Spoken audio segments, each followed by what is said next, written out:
జగన్తోనే సంక్షేమం అభివృద్ధి ఆంధ్రప్రదేశ్కు జగన్ అవసరం ఆంధ్రప్రదేశ్కు జగనే ఎందుకు కావాలి అనే కార్యక్రమాన్ని 66వ వార్డు బీసీ రోడ్డు 2 సచివాలయం పరిధిలోని వార్డు కార్పొరేటర్ మహమ్మద్ ఇమ్రాన్ ఆధ్వర్యంలో నిర్వహించారు। ఈ కార్యక్రమానికి గాను అతిథిగా గాజువాక వైఎస్ఆర్సీపీ ఇన్ఛార్జ్ ఉరుకుడు రామచంద్రరావు, 73వ వార్డు కార్పొరేటర్ భూపతిరాజు సుజాత, రాష్ట్ర మైనార్టీ సెక్రటరీ మండల in charge SMD Ghouse, cluster in charge Rajana Venkatrao పాల్గొని ప్రారంభించారు। ఈ కార్యక్రమంలోని వార్డు అధ్యక్షులు పెదిరెడ్ల ఈశ్వరరావు, క్లస్టర్ల ఇన్ఛార్జీలు రెడ్డి జగన్నాథం, పేరం రామకృష్ణారెడ్డి, కాజా, ఉమాదేవి, సచివాలయ కన్వీనర్లు, గృహ సారథులు, సచివాలయ సిబ్బంది, వాలంటీర్లు, డ్వాక్రా ఆర్పీలు, శానిటరీ సిబ్బంది, లబ్ధిదారులు తదితరులు పాల్గొన్నారు। మన జగన్మోహన్ రెడ్డి గారు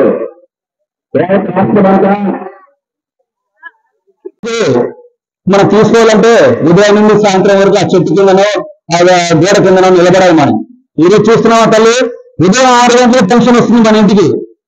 అందుకే తల్లి జగనన్న మళ్ళీ మనకు కావాలి। ఇవన్నీ ఎవరు చేస్తారమ్మా? మనకి ఎవరు చేయరు। గతంలో 2014 వరకు చంద్రబాబు నాయుడు పరిపాలించి అప్పుల రేటులో తీసుకెళ్ళాడు మన రాష్ట్రాన్ని।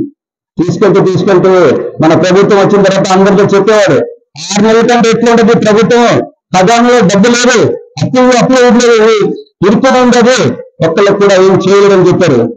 మనసు ఉండాలి, నా ప్రజల్ని నేను బాగా చూసుకోవాలి మనసు ఉంటే దేవుడు డబ్బులు వస్తూ గుర్తించడమే మనకి దేశంలో ఎక్కడ జరగట్లేదు, మన రాష్ట్రంలో జరుగుతుంది। ఒక్క మన సచివాలయానికి 18 కోట్లు అంటే దగ్గర మనకు 100 సచివాలయం ఉన్నాయి, 18,000 కోట్లు మన గాజువాకలో ఇచ్చారమ్మా। 175 కాన్స్టిట్యూన్సీలకు ఎన్ని వేల కోట్లు ఇచ్చింటారు చూడండి।